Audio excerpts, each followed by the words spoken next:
From wanting to die to wanting to fly, my FIFO journey. Today my special guest on Hello Darlink is Blake Wood, fly-in and fly-out worker turned mental health advocate. Blake believed all his dreams had come true when he began his FIFO career in Sydney in 2007. But early into his career he began suffering from anxiety, chronic depression and panic attacks. At the age of 30, Blake believed he had nothing to live for and wanted to take his own life. Knowing that there is a problem, and after losing a workmate to suicide, Blake turned his life around and left his FIFO career behind him. Blake is now the founder of the new charity initiative called FIFO Zero, aiming to reduce suicide amongst FIFO workers to zero through educational programs and roadshows. Blake is now on a mission, sharing his journey of how he shifted from wanting to die to wanting to fly to help others. Hello, darling, and welcome to the show. Hello, darling. How are you today? Very good, thank you. Blake, darling, tell me about your childhood, growing up. I believe you're from Sydney originally, yes? Yeah. So I grew up in southwest of Sydney. I grew up right next to a golf course and right next to my school. It was literally across the road, and a big part of my childhood was those two things, and sport was heavily involved in my upbringing. I was very passionate about rugby league and golf growing up, and a lot of my home life was troubling. I grew up in an abusive home, and it was a nightmare. My sport, the golf course being right there, was my outlet. It was my only way out. I played rugby league in the beginning from an early age into my mid-teens, and I went to Parramatta Summer Coaching School, and that's what I wanted to do. I just loved it, but unfortunately my home life was dragging me away from that, and a big part of that was not believing in myself. And it was interesting because when I hit around the mid-teens, I started to pick up the golf club a lot more. And within 2 years of picking up a golf club, I was beating professionals at my local club. I got billeted out. I made the Australian the Australian team for the match play championships that led into that. But I made the New South Wales Catholic Combined Colleges team, and I went up to Queensland. That's when it went into the Australian match play championships, and it was my life. Like I said, it was my outlet. But after that actual tournament, I wouldn't play again for another 6 years. I just dropped it. How come? Why? Since it was your dream and it was your escape. Yeah, my home life pulled me away again. My father wasn't the best role model, to say the least. I was constantly told that I wouldn't amount to nothing, like I was wasting my time, and I was constantly told that I was a mistake. And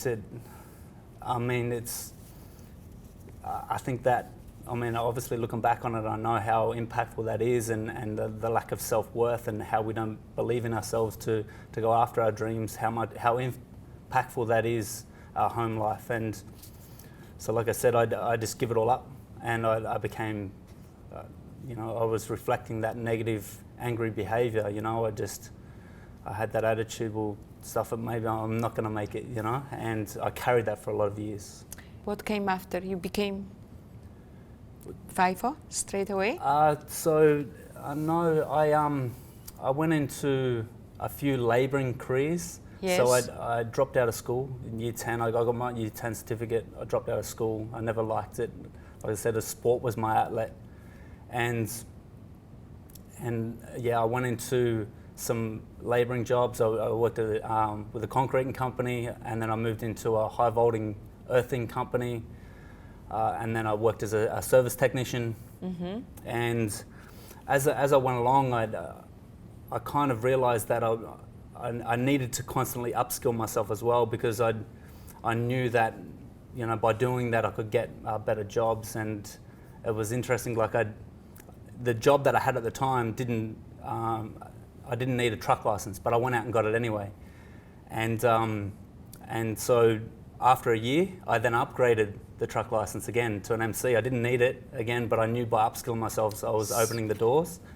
So you were striving to be better. Yeah, absolutely. And so as it went, I was in that high voltage earthing company role, and I seen a job advertised. So I was always searching for other opportunities out there, and I seen a FIFO position that was advertised, and it had already been advertised for 2 weeks. And I thought to myself, oh, it's probably gone. But I applied anyway, and she literally rang me the next day, and she said, look, we started somebody, but they were no good. We sacked them. Can you start tomorrow? Obviously, it was an instant change to what you were doing. Yeah. Mostly, FIFOs earn very good money. Yes. Was this the main attraction to you, or what attracted you most to the FIFO journey? Yeah, it was. It was the money. Like I'd seen an ad in the paper that it was $75,000 for FIFO workers, yes. and I was like, wow, like it was a lot more than obviously the role I was in. So when I seen that come up, like I said, when I received that phone call, I was blown away. I was like, yeah, absolutely. And then I started on an 8 and 6 roster. Okay. Yeah. How long in your first FIFO employment till you realized that your emotional burden that you brought with you is coming up to the surface? Your anxiety, your depression. Yep. Yeah, it was probably about a year into that first FIFO role. So I was with them for almost 2 years. So about a year in, I started noticing it. Look, I worked from the bottom of Queensland right through to WA, and some of those experiences out there with the boys were incredible. But a big part of it was a drinking culture, and it was every night. And so it wasn't regulated. And I mean, not just a few beers, we were getting pissed every night. And it took its toll in the end. So it took its toll on my health, and it took its toll on my relationship back at home. And it felt like I had to go on days off to have a break from it. Mm-hmm. And look, as my contract finished with those guys, my relationship ended as well. And that's when I applied for a job over in WA, and I got it. But before this employment ended, how many years we talking about? You were there how many years? From 2007 till? Yeah. So 2009, yeah. 2 years, Yeah. first So time. just almost 2 years, yeah. And what do you think was the biggest factor in a break of your relationship? Yeah, just I think there's a lack of communication. Like I struggled with speaking about how I felt. So I'd bottle a lot of my emotion up, and I'd say that was the number one thing. And just like I said about the drinking and stuff and that as well, I never really had the right mindset or going into drinking. You know what I mean? So that's where it just become difficult and challenging. You say you didn't speak how you feel. Yeah. How did you feel? How did you feel first year, first week, Yeah. first month, first year as a FIFO? In the beginning, I felt amazing. Like it was a new experience. I thought all my dreams had come true. I was earning ridiculous amounts of money, and I thought this was the answer, right? Mm-hmm. So, and then when I started to realize it wasn't, and then that's when I started feeling like something was missing, and then all my emotional troubles were coming up, and I was like, holy shit, like what's going on here? And I couldn't communicate that. Okay. Yeah. When you were entering your position, there was an information saying this can be the side effects, this can be the kind of emotional impact that this job brings with or nothing. Do you think that FIFOs today, because before they become FIFOs, should have psychology tests, should have some kind of information of possible side effects or not? Yeah, I think that there has to be appropriate training for them to understand the environment that they're going into. when you're talking about like long hours, remote locations, isolating locations, harsh conditions. So that definitely needs to be addressed, and a FIFO worker needs to understand what they're going into. And I feel that there has to be that personal development element to that kind of training for them to understand where they're at in life and why they're doing it. And then, going back, you entered another position with BHB. Yes. Tell us about it. Yeah, so when my contract finished, I'd applied for a job over here and I got it, and that was with BHB. And I was contracted at the time for the first 6 months, and I was flying back and forth to Brizzy, and it was just too much in the end. I was paying for my flights, and they ended up relocating me in the end. And so again, I moved here, and I just thought it was an amazing fresh start, and it was in the beginning. So new experience, everything's great, and yeah, it was amazing. But then a lot of the troubles, the emotional traumas that I'd been through, that were starting to come up again. And a big part of being here, the culture was different. So there was not a lot of drinking on site, although they did, but it wasn't to excess. Mm-hmm. It flipped to days off. Mm-hmm. So I didn't drink on site, but I drank on days off, and a lot of that was on my own. Mm-hmm. All my friends and family back east. Mm-hmm. And at the time I was living out of hotel rooms. I was living out of a bag. It was cheaper for me to book 5 days in advance than it was for 2 weeks rent.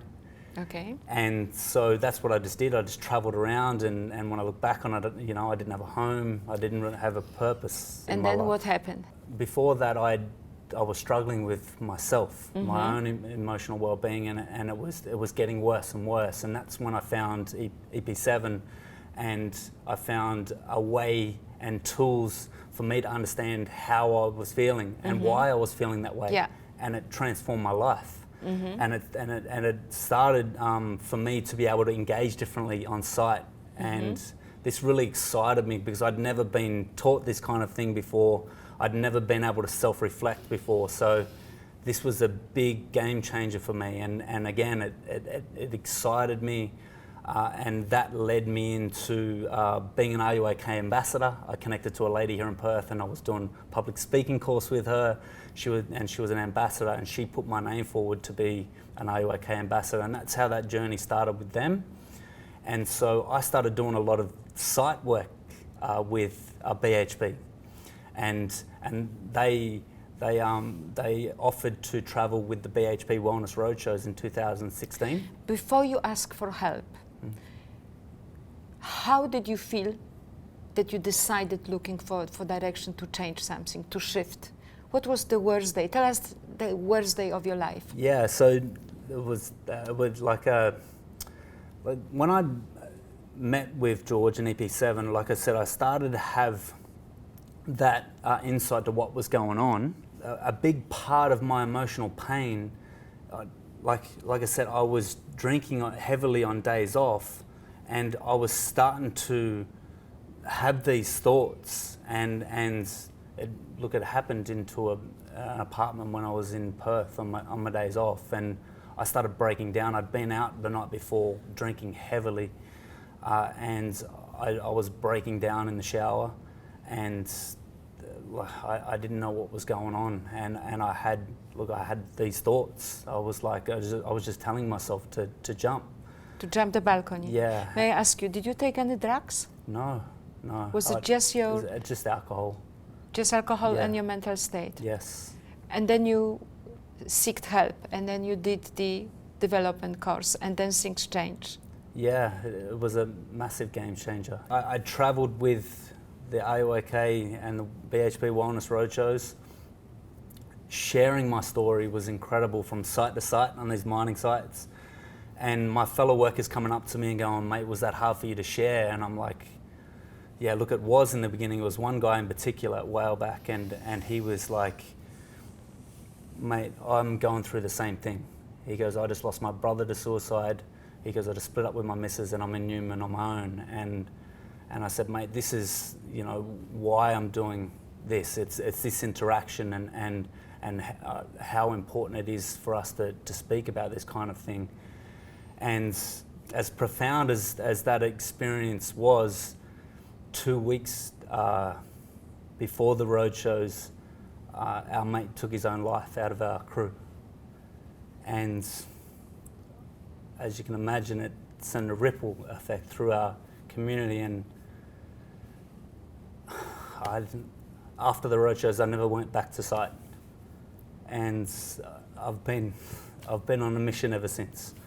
And so this is, again, the training and the development that I've done on myself. It's so profoundly transformational, and this is, again, what gets me excited about FIFO Zero and bringing that to our community.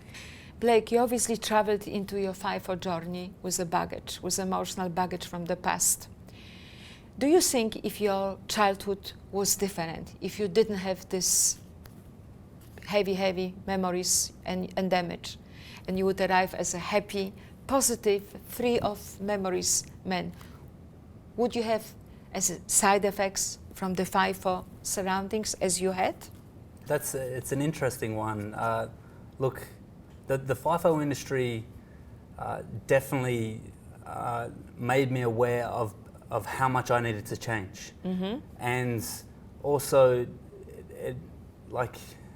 it made me aware of obviously the environment that was already there, and the harsh conditions that you're working in definitely did play its role. But look, a lot of people in the industry thrive, and a lot of people in the industry don't. And so this is where the opportunity is to understand why that is. It's the same environment, right? So this is again where I feel it's so powerful for us to understand the emotional well-being for ourselves and how we are interpreting and engaging in our life and our work environment, and again for our mining communities to understand what environment they have and how that culture affects their workforce. So taking the responsibility, yes, and taking action. Yeah, 100%. To do the shift. Yeah, we have to take 100% ownership of our own well-being. Yes. Absolutely, and that's where it becomes a game changer for us. And I mean, as an industry, we can incentivize our workforce to take better care of that well-being. And this is where I believe we can really work together to create something amazing. So, if you were to say in 3 main sentences, what is the mission of FIFO Zero? What is the mission, Juana, and how you're going? In a very bold, of course, description, how you're going to execute it. Yeah, it's an empowering the workforce. Yes. Again, with the tools to understand what's going on for themselves, and it's about facilitating the development of the community, and we would do that through personal stories and capturing these stories that are out there within the community. Mm-hmm. And it's about bringing everybody together to understand that we all go through challenges, but we can actually get better at adapting through them. And so this is the number 1 or number 2 things we're trying to achieve. If you had your life all over again, what would you change? Yeah, well, that's an interesting one. Look, I don't think I'd change a thing. I've met some beautiful, incredible people, and I think that's our journey, right? So I think you meet people in your life and you can't picture your life without them. And so, I mean, changing things in the past, it might not necessarily lead into you meeting them, right? So I wouldn't change a thing. Do you think if you wouldn't go through the darkness, you wouldn't find the light that you found now? Yeah, absolutely. Yeah, it's such a powerful thing, and again with the beautiful people that are out there in our community that help people come back to that place that we initially started, right? It's that intrinsic nature that we have as humans, that we want to connect, we want to love, and that's what it's all about. If you had a magic wand, I give you now a magic wand, what would you wish for the world, and what would you wish for yourself? 2 wishes. I would wish that everybody would sit in that space for themselves and be able to express what's unique to them. And that's without fear, without judging themselves, and just living the life that they wholeheartedly want to achieve. And for myself, I hope that I can continue to do that for myself, and continue to have those quality experiences that it's all about. Thank you, Blake. Thank you so much. And wishing you best of luck to fly high with your mission with FIFO Zero. Thanks, Barbara. Thank you.